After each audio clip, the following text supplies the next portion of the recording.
വന്നെത്തിയവരാണല്ലോ നമ്മൾ. നാം ഒന്നായി മാറുകയാണല്ലോ ഇവിടെ. നമ്മളിൽ മഞ്ഞുരുകും ഇവിടെ. സ്വാഗതം ചെയ്യുന്നു സുഹൈൽ കൊടിയത്തൂർ. അസ്സലാമു അലൈക്കും. ഞാൻ എന്നെ തന്നെ ഒരിക്കൽ പരിചയപ്പെടുത്താം. നിങ്ങളെല്ലാവരും എന്നെ കണ്ടിട്ടുണ്ടാവും. പേര് സുഹൈൽ എന്നാണ്. ആരാണ് ഈ സുഹൈൽ എന്ന് ചോദിച്ചാൽ കുറിഞ്ഞിക്കുളങ്ങര കുഞ്ഞയാജിയുടെയും ഫാത്തിമയുടെയും പേരമക്കളെയും നിങ്ങൾക്കറിയാം. സൽമാൻ എന്നൊക്കെയാണ് പേരെങ്കിലും നിങ്ങൾ കുട്ടിമോൾ എന്നാണ് വിളിക്കുക. കുട്ടിമോളുടെ നമ്മുടെ നാട്ടിൽ ഭാഷ പറഞ്ഞാൽ കുട്ടിമോളെ മൂത്ത കൊണ്ടനാണ് ആര് ഞാൻ വർക്ക് ചെയ്യുന്നത് മലപ്പുറം ജില്ലയിൽ കൊണ്ടോട്ടിക്കടുത്തുള്ള ഒരു സ്കൂളിലാണ്. അപ്പോൾ ഇത്രയാണ് എൻ്റെ ഒരു ബാക്ക്ഗ്രൗണ്ട്. ഏതായാലും തെങ്ങിൻതോട്ടത്തിൽ കുടുംബസംഗമം എന്ന് പറയുമ്പോൾ നമുക്കറിയാം പലയിടങ്ങളിലായിട്ട് അല്ലേ നമ്മൾ പറയാറുണ്ട് അരുവികൾ അല്ലേ പല പ്രദേശങ്ങളിൽ നിന്നായിട്ട് ഒരുങ്ങിയെത്തി നാം ഇന്നും ഇന്നലെയും ഇവിടെ വെച്ച് ഒരു നദിയായി മാറുകയും തുടർന്ന് നാളേക്ക് നമ്മളൊരു ബഹറായി ഇവിടുന്ന് പോവുകയും ചെയ്യുന്ന അവസ്ഥയിലേക്ക് നമ്മൾ മാറുകയാണ്.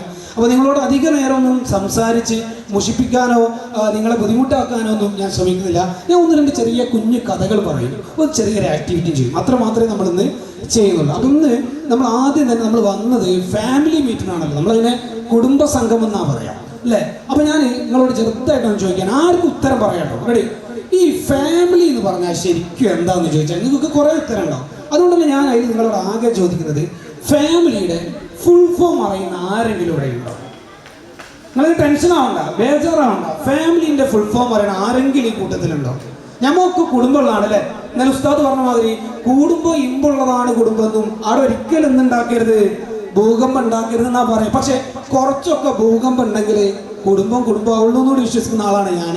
അപ്പോൾ ഫാമിലിന്റെ ഫുൾ ഫോം നിങ്ങൾക്ക് അറിയില്ലെങ്കിൽ ഞാൻ ജസ്റ്റ് ആർക്കെങ്കിലും അറിയാം, കുട്ടികൾക്കൊക്കെ അറിയാം. ഇപ്പോഴത്തെ കുട്ടികളൊക്കെ ഭയങ്കര ആവേശമുള്ള ആർക്കെങ്കിലും അറിയാം? അമ്പക്കും അറിയാം. റെഡി? കുറെ ആൾക്കാർ ചാറ്റ് ജിപിടിയോട് ചോദിക്കുകയാണ്. ഇപ്പോഴത്തെ ഒരു ട്രെൻഡ് എന്താ വെച്ചാൽ വാപ്പ ആരാന്ന് ചോദിച്ചാലും hello chat GPT who is my father അല്ലേ. ഈ രീതിയിലേക്ക് നമ്മൾ എന്ത് ചെയ്തിട്ടുണ്ട്, മാറിയിട്ടുണ്ട് അല്ലേ.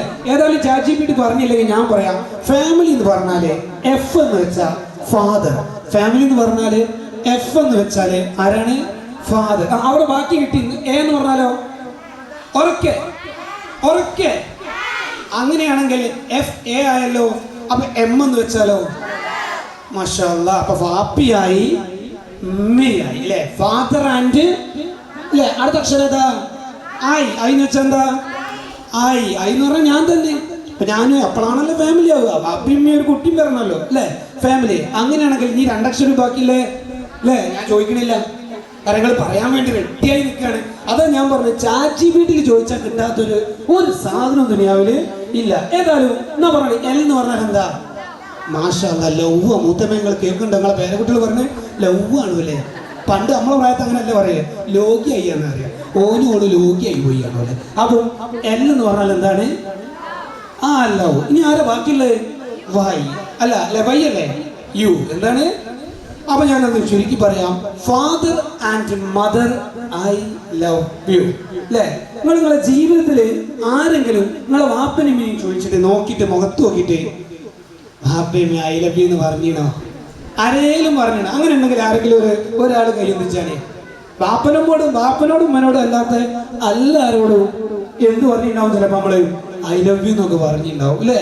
അപ്പൊ ഞാൻ ആദ്യത്തെ അക്ഷരം നിങ്ങൾക്ക് അറിയാലോ, ഫാദർ. ആരാണ് അല്ലേ? വാപ്പ.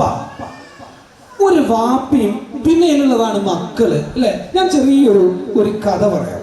റസൂലിന്റെ കാലത്തിന്റെ ഒരു കഥയാണ് ഞാൻ എന്ത് ചെയ്യുന്നത്. കഥ നിങ്ങൾക്ക് ഇഷ്ടമാണ്, വേറെ എന്തും നിങ്ങൾ സഹിക്കൂല. അപ്പൊ കഥ ചെറിയ കഥയാണ്, ചുരുക്കിട്ടാണ് പറഞ്ഞത് ഇടയില്. അപ്പൊ സംഗതി ഇത്രയേ ഉള്ളൂ. എന്താ കഥ എന്ന് ചോദിച്ചു കഴിഞ്ഞാല്, പണ്ട് റസൂലിന്റെ കാലത്ത് നിങ്ങൾക്കറിയാലോ, മദീനയാണ്, മക്കയാണ്, ആകെ പ്രയാസങ്ങളാണ്, ബുദ്ധിമുട്ടുകളാണ്, പ്രശ്നങ്ങളാണ്. ഈ ഒരു സിറ്റുവേഷനിൽ ഒരു ദിവസം അലി റളിയല്ലാഹു അൻഹുവിന് ഒരു കഷ്ണം അല്ലെങ്കിൽ ഒരു ഇച്ചിരി മാവ് കിട്ടി, ഒരു ഇച്ചിരി ഗോതമ്പ് പോലെയുള്ള ഒരു മാവ് കിട്ടി. ഈ മാവുമായിട്ട് അലി റസൂലിന്റെ വീട്ടിലേക്ക് എത്തി. അങ്ങനെ ആർക്ക് കൊടുത്തു? അലിയുടെ ഭാര്യന്റെ പേരെന്താ? അലിന്റെ ഭാര്യന്റെ പേര് കണ്ടില്ല, ആലിയാക്കന്റെ ഭാര്യന്റെ പേരല്ല പറയണ്ടേ, അലിന്റെ പേര് ഫാത്തിമിന്റെ കയ്യിൽ ഈ ഗോതമ്പ് കൊടുത്തിട്ട് പറഞ്ഞു, നീ ഇത് വെച്ച് എന്തെങ്കിലും ഉണ്ടാക്കണം എന്ന് പറഞ്ഞു. അങ്ങനെ ഫാത്തിമ എന്ത് ചെയ്തു? ഈ ഗോതമ്പ് വെച്ചിട്ട് 4 റൊട്ടി ഉണ്ടാക്കി. എന്തുണ്ടാക്കി? എത്ര? 4 റൊട്ടിയാണ് എന്ത് ഉണ്ടാക്കിയിട്ടുള്ളത്. അങ്ങനെ റൊട്ടിയൊക്കെ റെഡി ആയപ്പോൾ ഫാത്തിമ എന്ത് ചെയ്തു? അതിലാദ്യത്തെ റൊട്ടി ആർക്ക് കൊടുത്തു? ഹസന് കൊടുത്തു. അറിയാലോ. രണ്ടാമത്തെ റൊട്ടി ഹുസൈന് കൊടുത്തു. മൂന്നാമത്തെ റൊട്ടി കൊണ്ടുവന്ന ആരാ നിങ്ങൾക്കറിയാം? അലിയാണ്. അലിയും കൊടുത്തു. ഇനി ഒരു റൊട്ടിയുമുണ്ട്, ഫാത്തിമയുമുണ്ട്, വീട്ടിൽ ഒരാൾ കൂടിയുണ്ട്, റസൂൽ കൂടി ഉണ്ടല്ലോ. അങ്ങനെ ഫാത്തിമ എന്ത് ചെയ്തു? ഈ റൊട്ടിയുമായിട്ട് റസൂലിന്റെ അരികിലെത്തി.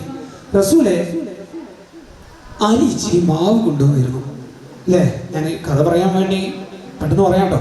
അലി റളിയല്ലാഹു അൻഹു ഇച്ചിരി മാവ് കൊണ്ടുവന്നിരുന്നു. ഞാനത് ഉപയോഗിച്ചിട്ട് ഇച്ചിരി റൊട്ടി ഉണ്ടാക്കി. അതിലൊന്ന് ഞാൻ ഹുസൈന് കൊടുത്തു, ഹസന് കൊടുത്തു, അലിക്ക് കൊടുത്തു. ഇനി ബാക്കിയുള്ളത് ഒന്നാണ്, അത് ഞാൻ റസൂലിന് തരികയാണ്. റസൂലിന് അല്ലല്ലോ പറയാം, ബാപ്പയല്ലേ, ബാപ്പക്ക് തരികയാണ്. അപ്പൊ റസൂൽ ഇങ്ങനെ ആ റൊട്ടി മകളുടെ കയ്യിൽ നിന്ന് വാങ്ങിയിട്ട് ആ റൊട്ടിയിലേക്കും മകളുടെ മുഖത്തേക്കും മാറി മാറി നോക്കുകയാണ്. റസൂലിന്റെ കണ്ണുകൾ ഇങ്ങനെ നിറയുന്നുണ്ട്. എന്നിട്ട് റസൂൽ പറയുന്ന ഒരു ഡയലോഗ് ഉണ്ട്, പൊന്നുമോളെ ഫാത്തിമ, ഞാൻ ഭക്ഷണം കഴിച്ചിട്ട് 3 ദിവസമായി. പൊന്നുമോളെ ഫാത്തിമ, ഞാൻ ഭക്ഷണം കഴിച്ചിട്ട് 3 ദിവസമായി. അപ്പൊ ആ വീട്ടിൽ ഭക്ഷണം വെച്ചിട്ട് ചിലപ്പോൾ എത്ര ദിവസമായി ഉണ്ടാവും? 3 ദിവസത്തെ വിശപ്പാണ്. അതേ വിശപ്പ് ആർക്കുമുണ്ട്? ഫാത്തിമക്കുണ്ട്. ആ വിശപ്പടക്കി പിടിച്ച് തൻ്റെ പിതാവിൻ്റെ വേദന ഒരു മകൾ മനസ്സിലാക്കിയ. നിങ്ങളിവിടെ കുറെ കുട്ടികളൊക്കെ ഉണ്ട്. നിങ്ങളെപ്പോയെങ്കിലും നിങ്ങളുടെ അച്ഛൻ്റെ വേദന നിങ്ങൾ മനസ്സിലാക്കിയിട്ടുണ്ടോ? ഉമ്മയുടെ വേദന നിങ്ങൾ മനസ്സിലാക്കിയിട്ടുണ്ടോ? അല്ലേ? ഉമ്മമാരുടെ വേദനകൾ, ഉപ്പമാരുടെ വേദനകൾ അറിയുക എന്നുള്ളതാണ് ഒരു മക്കളെ ധർമ്മം. SSLCക്ക് 10+ വാങ്ങുക എന്നുള്ളതല്ല ധർമ്മം. ഉമ്മമാരുടെയും ഉപ്പമാരുടെയും വേദനകൾ അറിയുക എന്നുള്ളത്. നിങ്ങൾ എപ്പോഴെങ്കിലും നിങ്ങളെ വീടിന്റെ ഉമ്മറക്കോലായിരിക്കുന്ന കാർക്കശക്കാരനായ ആരെയും വാപ്പനോട് ചോദിച്ചിട്ടുണ്ടോ? സിമ്പിൾ ചോദ്യമായിട്ടോ ഞാൻ ചോദിക്കുന്നത്. വാപ്പേ, നിങ്ങൾ ഓക്കെ ആണോ വാപ്പേന്ന്? നിങ്ങൾ ആരെങ്കിലും പോട്ടെ, ഇവിടെ വലിയവരുണ്ട്, വലിയവർക്ക് വാപ്പാരൊക്കെ ഉണ്ടല്ലോ. ജീവിച്ചിരുന്ന കാലത്തോ അല്ലെങ്കിൽ ഇപ്പോഴുള്ള കാലത്തോ നിങ്ങളുടെ വാപ്പമാരോട് നിങ്ങൾ ആരെങ്കിലും നിങ്ങൾ ഓക്കെ ആണെന്ന് ചോദിച്ചിട്ടുണ്ട്? അങ്ങനെയുള്ളെങ്കിൽ ആരെങ്കിലും ഉണ്ടോ? ഇന്ന് വരെ നിങ്ങളെ വാപ്പനോട് നിങ്ങൾ ഓക്കെ ആണെന്ന് ചോദിച്ചിട്ടുണ്ടോ? നിങ്ങളെ അങ്ങോട്ടും ഇങ്ങോട്ടും നോക്കുക. അപ്പൊ നമ്മളെ ജീവിതത്തിന് ഒരു അർത്ഥം ഉണ്ടാവുക എപ്പോഴാ? രക്ഷിതാക്കളോ അല്ലെ, അവരെ നമ്മൾ അവരുടെ ഫീലിങ്സുകൾ മനസ്സിലാക്കുക അല്ലേ. ഇപ്പൊ വാപ്പ എപ്പോഴും ഗൾഫിൽ നിന്ന് വിളിക്കൂ, വാപ്പ എപ്പോഴും ഗൾഫിൽ നിന്ന് വിളിക്കും അല്ലെ. എന്നിട്ട് മോളോട് ചോദിക്കും, അല്ല മോളെ കോളേജൊക്കെ എങ്ങനെയുണ്ട്, ആരാന്റെ ചങ്ങായിമാര്, ആരാന്റെ ചങ്ങാഴ്ചകള്, ഇവിടെ ടൂർ പോയിട്ട് എന്തേ കണ്ട്? വാപ്പ ഇങ്ങനെ വിളിച്ചു ചോദിക്കും. വാപ്പന്റെ ഫോൺ ഗൾഫിൽ നിന്ന് വരുമ്പോ നമ്മള് എന്നാ മോളെ വാപ്പ അല്ലേ, അവസാനം പിടുത്തം കൊടുക്കുമ്പോ ആ വിജയേ അല്ലേ, കുട്ടികൾ വിചാരിച്ച് ഗൾഫിൽ നിന്ന് മണി ഓർഡർ അയക്കണ ആരോ ആണ് വാപ്പാന്നാണ്. അപ്പോ ഞാൻ ചോദിക്കുന്ന ചോദ്യം കേട്ടോ, നിങ്ങൾ ആരെങ്കിലും, ഞാൻ ഒരു അധ്യാപനമായതുകൊണ്ട് തന്നെ മിക്കവാറും ഒരു പുതിയ അധ്യാപകർ കിട്ടുമ്പോൾ കുട്ടികളോട് ചോദിക്കും വാപ്പക്ക് എന്താ പണി? എന്നോടിന്റെ കുട്ടികളൊക്കെ പറയാം വാപ്പ ഗൾഫിലാ. പൊന്നുമോനെ, ഗൾഫിലാന്നുള്ളത് ഒരു പണിയല്ലല്ലോ. പണി എന്താ? ഗൾഫിലാ മോനെ. അതല്ല മോനെ, വാപ്പക്ക് ഗൾഫിൽ എന്താ പണി? അറിയില്ല. അപ്പൊ ഞാൻ ചോദിക്കുന്നോട് എൻ്റെ വാപ്പ വിളിക്കലുണ്ടോ?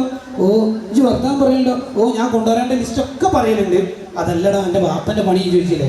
നിങ്ങൾക്ക് ഇവിടെ ഇരിക്കുന്ന കുട്ടികൾ പലരും ചിലപ്പോൾ ചോദിച്ചിട്ടുണ്ടല്ല വാപ്പന്റെ പണി എന്താണ്, വാപ്പക്ക് എത്ര ശമ്പളം ഉണ്ടെന്ന്, വാപ്പ കിടക്കുന്ന റൂമിൽ കൂടെ എത്ര പേരുണ്ടെന്ന് ചോദിക്കാത്ത കുട്ടികളുണ്ടാവും. വാപ്പ ഭക്ഷണം കഴിച്ചു, വാപ്പ ചോദിക്കും നിങ്ങൾ തിന്നോന്നൊക്കെ കുട്ടികളോട്. വാപ്പ കിടക്കുന്ന റൂമിൽ എത്ര പേരുണ്ട്, വാപ്പന്റെ ബെസ്റ്റ് ഫ്രണ്ട് ആരാന്ന് പോലും അറിയാത്ത കുട്ടികൾ ഉണ്ടാവും. വാപ്പന്റെ ഡേറ്റ് ഓഫ് ബർത്ത് അറിയാത്ത കുട്ടികൾ. ഞാൻ ഈ കുട്ടികൾ എന്ന് പറയുന്നതിന്റെ ശീലാട്ടോ. നിങ്ങളൊക്കെ കുട്ടികൾ തന്നെ ഏതെങ്കിലും വാപ്പന്റെയും വേണ്ടി അതുകൊണ്ട് നിങ്ങൾ തന്നെ ചിന്തിച്ചു നോക്കുക, വാപ്പന്റെ ഡേറ്റ് ഓഫ് ബർത്ത് നിങ്ങൾക്ക് അറിയുന്നു. അപ്പൊ നമ്മളെ വാപ്പനെ നമ്മൾ എന്ത് ചെയ്യണം? മനസ്സിലാക്കേണ്ടതായിട്ടുണ്ട് അല്ലെ. പിന്നെ നമ്മളെ കുടുംബത്തിലുള്ളത് ഉമ്മയാണ്. നിങ്ങളെ കുടുംബത്തിലുള്ളത് ആരാണ്? ഉമ്മയാണ് അല്ലെ. ഞാൻ വേഗം പറഞ്ഞു തീർക്കുകയാണ്. അപ്പൊ ഒരു മകളുടെ ധർമ്മമാണ് സ്വന്തം പിതാവിനെ അല്ലെങ്കിൽ അച്ഛനെ മനസ്സിലാക്കുക എന്നുള്ളത്. അതേപോലെ ഉമ്മ നമ്മളെ വീട്ടിൽ അല്ലെ, വാപ്പ കെട്ടിപ്പടുത്ത തറയുടെ മുകളിൽ കൊട്ടാരം പഠിക്കുന്നതാണ് ആർക്ക് വേണ്ടിയിട്ട് അല്ലെ? വാപ്പ പണിത് കൊടുത്ത കൊട്ടാരമാണ് വീട്. ആർക്ക് വേണ്ടിയിട്ടാ അല്ലെ? താജ്മഹൽ പണിതത് ആരാ? നിങ്ങൾക്ക് എല്ലാവർക്കും അറിയാം. ആരാ താജ്മഹൽ പണിത്? ആരാ പഠിച്ചാനെ? അർസറബുലാൻ ആരാ? ആരെ? സുഖൂറോ? ഏത് സുഖൂറ്? ആരാണ്? ഷാജഹാനല്ലേ? ഏത് ഷാജഹാനാ? മുഗൾ ചക്രവർത്തി ഷാജഹാൻ തന്റെ പ്രിയ ഭാര്യയ്ക്ക് വേണ്ടി പണിത സ്ഥാനത്തിന്റെ പേരാണ് താജ്മഹൽ അല്ലേ. അത് നിങ്ങൾക്ക് അറിയാം. ഇതേപോലെ ഓരോ വാപ്പാരും ഓരോ പുതിയാപ്പിളാർക്കും പെണ്ണിന് വേണ്ടി സമ്മാനിക്കുന്ന ഏറ്റവും ഭംഗിയുള്ള സൗധമാണ് ഒരു വീട് അല്ലേ. ആ വീട്ടില് നിങ്ങൾ ശ്രദ്ധിച്ചിട്ടുണ്ടോ? ഇമ്മ കയറി ചെല്ലാൻ പറ്റാത്ത ഒരു റൂമുമില്ല. നമുക്ക് കയറി ചെല്ലാൻ പറ്റാത്ത ഒരു റൂമില്ല. നമുക്ക് ഏത് റൂമിലും കയറി ചെല്ലാം. പക്ഷെ വാപ്പ 3 സ്ഥലത്ത് നിങ്ങൾക്ക് ആ പ്രതിഭാസത്തെ കാണാൻ പറ്റുള്ളൂ. ഒന്ന്, കൊലായ്മലും. ഇപ്പത്തെ ഒരു ട്രെൻഡ് ആണെങ്കിൽ വാപ്പാരൊക്കെ പെച്ചു പോയി. കാരണം നിങ്ങൾക്ക് അറിയാം മറിമായൊക്കെ ഉണ്ട്. ഏത് ഇതിലിങ്ങനെ നീക്കിണ്ട് വാപ്പാരൊക്കെ ഇപ്പൊ ഇങ്ങനത്തെ ഇല്ല. അപ്പൊ വാപ്പണ്ട് ഇപ്പൊ പണ്ടത്തെ മാതിരി പുരയിൽ കച്ചറൊന്നുമില്ല. ഡ്യൂട്ടി കഴിഞ്ഞ് വന്ന വാപ്പ പിന്നെ നീക്കലാ പണി. അയാളുടെ മക്കൾ സേഫാ, വായിച്ചിട്ടുണ്ടോന്ന് നോക്കില്ല. അപ്പൊ വാപ്പക്ക് കയറി ചെല്ലാൻ പറ്റുന്ന ഒരു റൂം ഏതാ? ഒരിടം സിറ്റ് ഔട്ടാണ് അല്ലെ, വീടിന്റെ കൊലായാണ്. രണ്ടാമത് വാപ്പ ചെല്ലുന്ന സ്ഥലം അടുക്കളയാണ്. രണ്ടാമത്തെ സ്ഥലം ഏതാണ്? അടുക്കളയാണ്. മൂന്നാമത് വാപ്പ പോകുന്ന സ്ഥലം വാപ്പന്റെ മണിയറ, വാപ്പയും ഉമ്മയും കിടക്കുന്ന റൂമാ. ഉമ്മക്ക് എവിടെ വേണമെങ്കിലും കയറി ചെല്ലാം.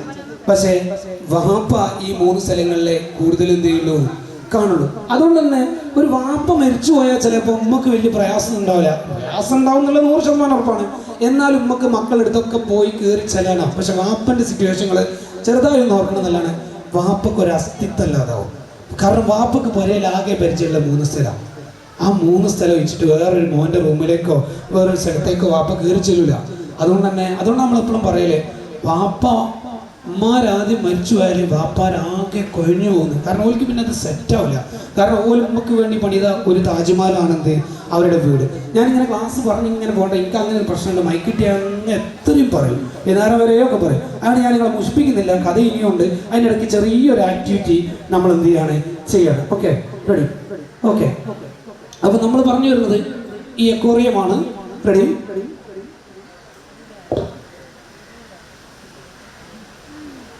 അവിടെ ആരെങ്കിലും ഒരാൾ വരുമോ? ഒരാൾ. ഞാൻ നിങ്ങളോട് ചെറിയ 1-2 ചോദ്യങ്ങൾ ചോദിക്കും. നിങ്ങൾ ആങ്കർ കയ്യിലും ഒരു മൈക്ക് വാങ്ങിയിട്ട് ഒരു മറ്റു മൈക്ക്, ഒറ്റ മൈക്ക്, കോഡ്ലെസ് വയർലെസ് ആയിട്ടുള്ള ഒറ്റ മൈക്ക്, ഒരു ആങ്കറുടെ. നിങ്ങൾ ഇറങ്ങുന്നു, മോളം അങ്ങോട്ട് ഇറങ്ങുന്നു, മോളം അങ്ങോട്ട് ഇറങ്ങുന്നു, അവിടെ നിന്നു. റെഡി? ഞാൻ കുറച്ച് സാധനങ്ങൾ കൊണ്ടുവന്നിട്ടുണ്ട്. റെഡിയല്ലേ? ഈ സാധനങ്ങൾ എനിക്ക് ഇയാൾ എടുത്തു തരും. ഈ കവറൊന്നും ചുരുട്ടി ഇറങ്ങാൻ. റെഡി? ഓക്കെ. ഞാൻ ഈ സാധനങ്ങൾ നിങ്ങൾക്ക് പരിചയമുള്ള സാധനമാണ് ഈ അക്വേറിയം. റെഡിയല്ലേ? അപ്പോൾ ഈ അക്വേറിയത്തിൽ നമ്മൾ ചെറുപ്പത്തിലെ അറിയുന്ന കാര്യം, നമ്മൾ വളരെ വിവരവും വിദ്യാഭ്യാസമുള്ള ആൾക്കാരാണ്. ഞാൻ ചെറിയൊരു ചലഞ്ചാണ് നടത്തുന്നത്. റെഡി? എൻ്റെ കയ്യിൽ കുറച്ച് സാധനങ്ങളുണ്ട്. അത് വെള്ളത്തിൽ താവുമോ ഇല്ലയോ എന്ന് മാത്രമേ നിങ്ങൾ പറയണുള്ളൂ. റെഡിയല്ലേ? പോയിന്റ് നമ്മൾ പറയും. ഇപ്പോൾ ഭാഗത്ത് ഏതായാലും സൗകര്യത്തിന് ഈ ഒരു ഭാഗത്ത് പിന്നെ പെണ്ണുങ്ങളും ആ ഭാഗത്ത് ആണുങ്ങളാണല്ലോ. അതുകൊണ്ട് ഞാൻ എന്ത് ചെയ്യുന്നു, ഈ ഒരു ചെറിയ സെക്ഷനാണ് ചെയ്യുന്നത്. റെഡിയല്ലേ? ഞാൻ ആദ്യം തന്നെ നിങ്ങൾ പരീക്ഷിക്കുന്നത് ഇതാ, ഒന്നാമത്തെ വസ്തു ടിഷ്യൂ പേപ്പറാണ്. ഇത് വെള്ളത്തിൽ താഴ്ന്നു പോകുമോ പൊങ്ങിക്കിടക്കുമോ? എന്തെങ്കിലും ഒരു മറുപടി. മോളെ ഒന്ന് ഓടി നടന്നു മറുപടി വാങ്ങിട്ടോ. റെഡി?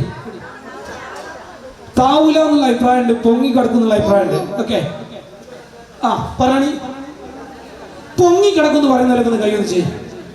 യെസ്, ആ കുഞ്ഞാണിക്ക, അലിക്കുഞ്ഞിക്ക, കുറെ ആളുകൾ ഇതാ ഇപ്പൊ എല്ലാവരും പൊങ്ങലായോ. എന്നാ താന്ന് കിടക്കുന്നുള്ളവരും ആൾക്കാരുണ്ട്. അപ്പൊ ബറാബറാണ്. അപ്പൊ നമുക്ക് നോക്കാം താവാണോ പൊങ്ങാണത്. റെഡിയല്ലേ? ഓക്കെ. അപ്പൊ പകുതി ഈ ഭാഗത്താണ്, ആണുങ്ങളാണ് ആദ്യം കൈവന്തിച്ചിട്ട് പറഞ്ഞിട്ടുള്ളത്. ഓക്കെ, വസ്തുക്കൾ ഇനിയുണ്ട്. ടിഷ്യൂ പേപ്പർ പൊങ്ങി കിടക്കുകയാണ് ചെയ്യുന്നത്. പക്ഷെ ടിഷ്യൂവിന് ഒരു കുഴപ്പമുണ്ട്. ടിഷ്യൂവിന്റെ രൂപം മാറിയാൽ ടിഷ്യൂ പേപ്പർ എന്ത് ചെയ്യും? അത് താഴ്ന്നും കിടക്കും. മനുഷ്യന്മാരും അങ്ങനെ തന്നെയാണ്. ചിലപ്പോൾ പൊങ്ങിക്കിടക്കും, ചിലപ്പോൾ എന്ത് ചെയ്യും? ആളുകളുടെ സ്വഭാവത്തിനും പെരുമാറ്റത്തിനും അനുസരിച്ചാണ് ആളുടെ കാര്യങ്ങളുണ്ട്. അങ്ങനെയാണെങ്കിൽ നമ്മൾ അടുത്തൊരു ഒബ്ജക്റ്റ് എടുക്കുകയാണ്. നിങ്ങൾക്ക് ഏറ്റവും പരിചയമുള്ള ഒരു സാധനമാണ് കോഴിമുട്ട.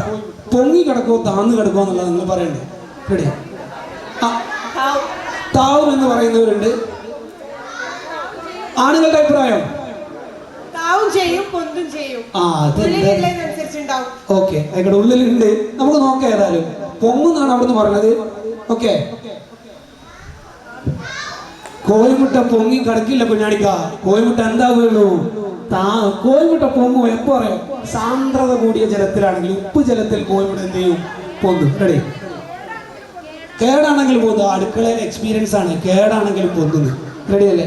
അങ്ങനെയാണെങ്കിൽ അടുത്ത ഒരു ഒബ്ജക്റ്റ് ആണ്.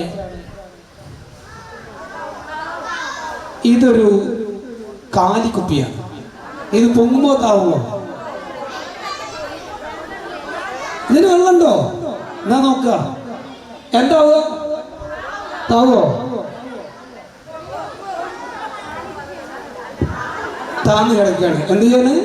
താഴ്ന്നു കിടക്കുകയാണ്. അങ്ങനെയാണെങ്കിൽ ഒരു കർച്ചീഫ്, ഞാൻ സമയം ഞാൻ കുറെ അധികം എടുത്തു പോയി, അതുകൊണ്ട് ഞാൻ അധികം നീട്ടുന്നില്ല. ഈ ഒരു ഗ്ലാസ് ഇത് പൊങ്ങുമോ താവുമോ? പൊങ്ങി കിടക്കുന്നതാണ് പെണ്ണുങ്ങളുടെ അഭിപ്രായം. ആൺകുട്ടിക്ക് എന്തെങ്കിലും വിച്ചുകൈ എന്താവും? എന്തെങ്കിലുമൊക്കെ ആവും മോനെ, അല്ലേ? നോക്കാം നമുക്ക്. ഏതായാലും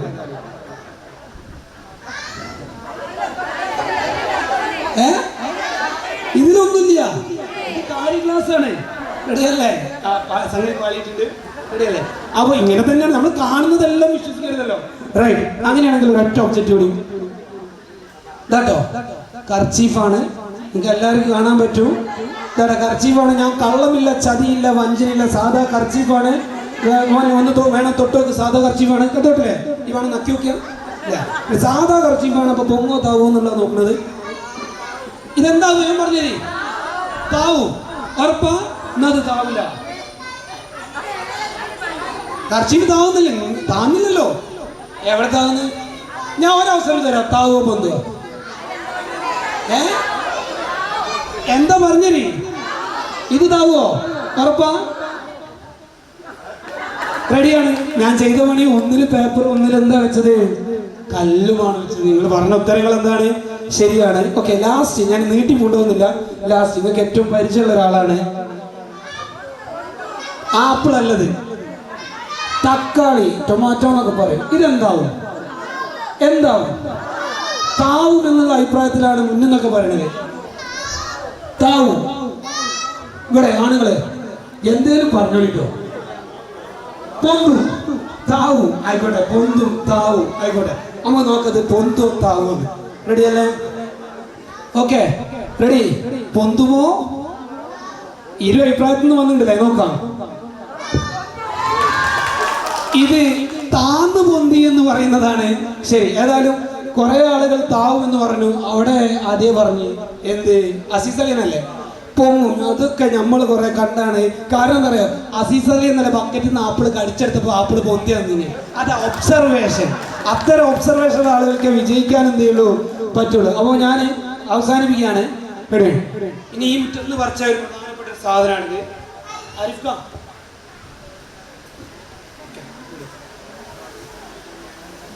കണ്ടിയിലെ മുറ്റത്ത് എപ്പോഴും നമ്മൾ വിചാരിക്കും മെറ്റലുണ്ടാകുക. ഇത് മെറ്റലല്ല കേട്ടോ, ഇത് സപ്പോർട്ടാണ്. പൊങ്ങോ താവോ എന്ന് പറയുന്നു.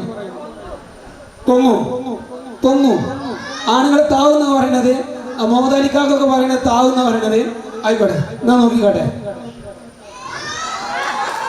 അതെ, ഇവിടെ പെണ്ണുങ്ങൾ പറഞ്ഞത് പൊങ്ങുന്നാണ്. മുഹമ്മദ് അലിക്ക് ആദ്യം പറഞ്ഞ് അത് താവും, അത് താന്നിരിക്കുകയാണ്. താവെന്ന് പറഞ്ഞാലുണ്ട് കേട്ടോ. അപ്പൊ ഞാൻ പിന്നെ തോനെ പോകുന്നില്ല, സമയം കുറെ നമ്മൾ ഒരുപാട് വൈകിപ്പോയി. ഏതായാലും ഈ സാധനം പറഞ്ഞാലേ കൊണ്ടുവന്നല്ലേ. താവോ പൊന്തുവോ? എന്തായാലും നോക്കിക്കളാം. പൊന്തിയാ കിടക്കുന്നത്. റെഡിയല്ലേ? ഒന്നെങ്കിലും ശരിയായല്ലോ. റെഡി. ഇനി കുറെ സാധനങ്ങളുണ്ട്, പക്ഷെ നമുക്ക് എന്തില്ല, സമയം വളരെ വളരെ എന്താണ് പരിമിതിയാണ്. അതുകൊണ്ട് ഞാൻ തൽക്കാലം വൈൻഡപ്പ് ചെയ്യാണ്. റെഡിയല്ലേ? അപ്പൊ ഇന്ന് ഏറ്റവും മനോഹരമായ നമ്മുടെ ജീവിതത്തിലെ ഒരു ദിവസമാണ്. അത് ഏറ്റവും മനോഹരമായി തന്നെ നിൽക്കട്ടെ എന്ന് നമ്മൾ എന്ത് ചെയ്യാണ്, ആഗ്രഹിക്കുകയാണ്. അപ്പൊ ഞാൻ അവസാനിപ്പിക്കുകയാണ്.